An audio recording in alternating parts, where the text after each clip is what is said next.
તો છે સુભાષચંદ્ર બોઝ.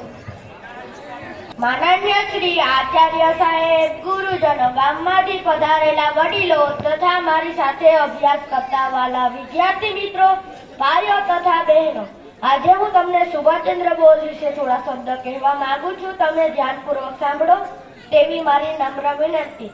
સુભાષચંદ્ર બોઝનો જન્મ 23મી જાન્યુઆરી 1887ના રોજ કટકના એક સામાન્ય પરિવારમાં થયો હતો. તેમના પિતાનું નામ જાનકીનાથ બોઝ અને માતાનું નામ પ્રભાદેવી હતું. તેમના પિતા શિસ્તનાગ્રહી હતા, તેમજ તેની માતા પૂજ્ય, પ્રેમાળુ અને ધાર્મિક હતા.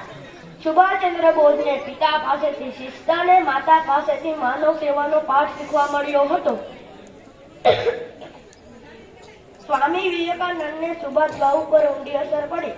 સુભાષબાબુ ઇંગ્લેન્ડ જઈ સારા નંબરે ICSની પરીક્ષા પાસ કરી ભારતમાં સારી નોકરી મેળવી ઘણી કમાણી કરી શકે હોવા છતાં તે ભારતની આઝાદીમાં જોડાયા. તેમને શસ્ત્રો ઉઠાવવાનો રાહ પસંદ કર્યો.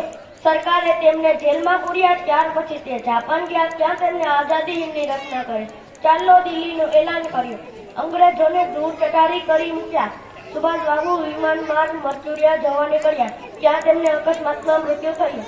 ભારતના વીરનું મૃત્યુ થયું. અસ્તુ.